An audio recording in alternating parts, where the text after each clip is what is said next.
Megan Hahn's older brother, Frederick Hahn, has retired from his military career. Rumors have it that he has gotten injured in one of his missions, resulting in him losing his ability to reproduce. Megan can only sigh sadly. I plan to stay child-free, whereas Frederick has gotten hurt. It seems that my family's legacy will end at my generation. A few days later, I finally get to meet the legendary hunk of a brother Frederick is. Shock overwhelms me immediately. Why does he look exactly like the baby daddy I've slept with a few years ago? My best friend Megan Hahn was at Cooper's barbecue, cradling a beer bottle in her arms as she bawled her eyes out and wailed, "I wanted to introduce my elder brother to you after he returned so that Nikki can become my very own niece. But he's unable to have children, which makes him no different from a useless piece of trash. How could I do you dirty like that when we're best friends?" As she said all that, her phone rang. I took a glance at her phone and saw that it was Frederick Hahn calling. Megan was so wasted that she was already face first on the table, completely unaware that her phone was ringing. I hesitated for a moment, however, when her phone rang persistently for the third time, I answered it on her behalf. "Mom asked you to get your ass back here if you're still alive and breathing." His voice was deep and husky. It sounded quite mesmerizing.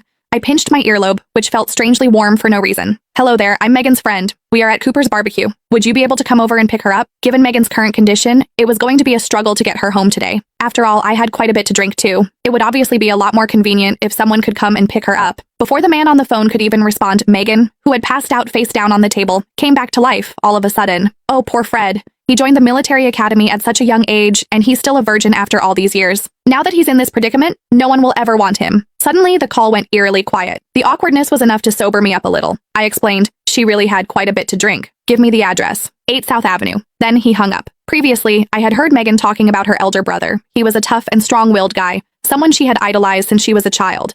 However, when Megan and I first met, her elder brother had already been deployed elsewhere, so I had never met him before. It wasn't until he was discharged from military service a week ago that I learned he'd been severely injured. When the time was about right, I helped Megan to the entrance to wait. There, I saw a black vehicle cruising toward us from a distance. Then, a tall man alighted. He was dressed sharply in his work uniform, looking broad-shouldered and long-legged. However, I couldn't get a clear look at his face. All I could see was his silhouette. At the same time, a video call request popped up on my phone. "Is it Nikki?" Megan asked, dazedly peering at my phone. "I hope nothing serious happened, considering that she's looking for you out of nowhere at this hour. Hurry up and answer the call. Fred is already here." As she said that, she waved at the man a short distance away. Deep down, I too was a little worried about my daughter, Nicole Sawyer. I didn't even stop to greet Megan's brother. Once he came a little closer, I hurried to the side to answer the video call. Almost immediately, Nicole's face appeared on the screen. "Mommy," she greeted me. Upon seeing her beaming face, I finally let out a sigh of relief. "Why are you still awake?" I asked. "Because I miss you, Mommy." Then my mother's voice came from the other end of the call. "I took her to the countryside to catch prawns today, and she had a whole heap of fun, so much so that she refused to go to bed after getting home and insisted on video calling you instead. Are you still out? Why aren't you home yet?"